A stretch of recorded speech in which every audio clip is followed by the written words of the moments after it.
Russia के Moscow शहर से दौरा कर इंदौर पहुंचे महापौर ने कहा है कि इंदौर शहर को कई नए नवाचार सीखने की आवश्यकता है। मैं वहां पर गया हूं और कई व्यवस्थाओं को मैंने वहां पर देखा भी है, जिसे अब इंदौर में भी लागू जल्द से जल्द करने की कोशिश की जाएगी। जी हां, इंदौर के महापौर पुष्यमित्र भार्गव यहां पर रशिया के शहर मॉस्को में गए थे।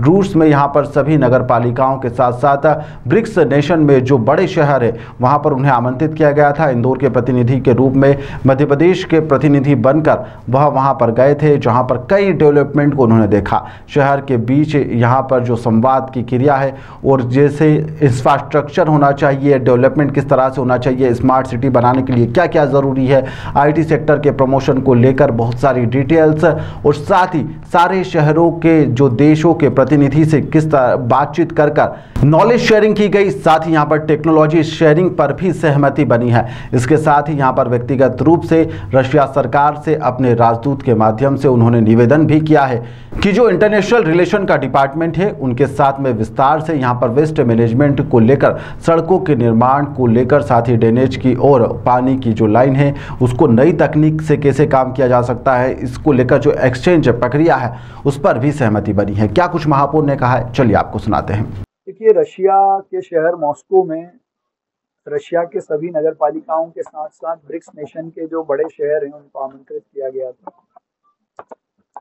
इंदौर के प्रतिनिधि के रूप में, मध्य प्रदेश के प्रतिनिधि के रूप में सस्टेनेबल डेवलपमेंट क्या हो, शहरों के बीच में आपस में संवाद कैसा हो, चाहे इंफ्रास्ट्रक्चर के डेवलपमेंट को लेकर हो, स्मार्ट सिटी बनाने को लेकर हो या आईटी सेक्टर के प्रमोशन को लेकर हो, इस पे बहुत डिटेल में सारे शहरों ने और सारे देशों के प्रतिनिधि ने बातचीत की और ये भी तय किया है कि हम आपसी सहमति और सद्भाव से एक दूसरे के शहरों में जो काम नहीं है इसको बढ़ाने के लिए नॉलेज शेयरिंग और टेक्नोलॉजी शेयरिंग पर सहमति हुई है। इसके अलावा मैंने व्यक्तिगत रूप से रशिया सरकार से अपने राजदूत के माध्यम से निवेदन किया था, तो जो उनका इंटरनेशनल रिलेशन का डिपार्टमेंट है उनके साथ विस्तार से वेस्ट मैनेजमेंट को लेकर, सड़कों के निर्माण को लेकर, साथ ही ड्रेनेज और पानी की लाइनों में जिस नई तकनीक के साथ वहाँ काम होता है उनको एक्सचेंज करने पर सहमति बनी है। विशेष रूप से जो उनका स्मार्ट सिटी और आईटी का डिपार्टमेंट है, तो रशिया सरकार के आईटी डिपार्टमेंट के साथ भी मेरी 1-to-1 चर्चा हुई है, जिसमें उन्होंने पूरे मॉस्को शहर को ट्विन सिटी बना रखा है, कैसे उन्होंने मॉस्को शहर की एक एक गली, एक एक सड़क और अंडरग्राउंड लाइनों को मैप कर लोगों को सुविधाएं देने का काम किया है। एक एक सड़क, एक एक गली उनकी कैमरे पर एक स्थान पर देखी जा सकती है और उसी के आधार पर वो लॉ एंड ऑर्डर भी मेंटेन करते हैं। जो लोग ट्रैफिक वायलेट करते हैं उनके ऑटो डेबिट मोड पर चालान बनते हैं।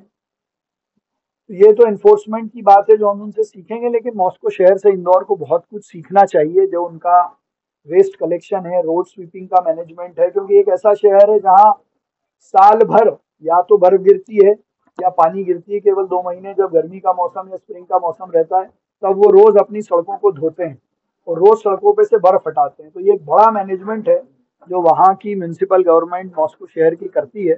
उनसे हम बहुत कुछ सीख सकते हैं। ये भी मैंने देखा है कैसे सड़कों पर बिना ट्रैफिक जाम के और बड़ी बड़ी सड़कों पर लोग अपने फुटपाथ पर पैदल भी चलते हैं, ई साइकिल का प्रयोग भी करते हैं, ई मोटर का प्रयोग करते हैं। तो ये एक नवाचार है जो इंदौर को उनसे ज़रूर सीखना चाहिए। तो ये यात्रा कुल मिलाकर बहुत सफल रही। भारत और रशिया के संबंध पहले से भी बहुत सांस्कृतिक रूप से, भावनात्मक रूप से अलग हैं और अभी इस यात्रा के कारण शहरों के बीच में सीधे संवाद बढ़ा है। रशिया सरकार में नगरीय स्तर पर पहली बार ऐसा संवाद शुरू हुआ है। तो ये भी अपने इंदौर के लिए एक बड़ी उपलब्धि है। देखिए, मॉस्को शहर का ट्रैफिक प्लान लागू करने के लिए हमको पहले मॉस्को जैसी सड़कें बनानी पड़ेगी। मुझे लगता है वहाँ के विजनरी लोगों ने आज से 100 साल पहले जो सड़कें बनाई थी वो आज उस शहर की पूर्ति कर रही हैं।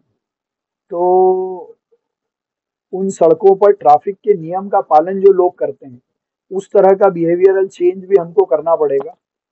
तीसरा, पूरे शहर में कहीं भी लिटर बीन्स डस्टबिन हमको सड़कों पे नहीं दिखे। तो एक वो चीज़ है जो भी हम उनसे सीख सकते हैं।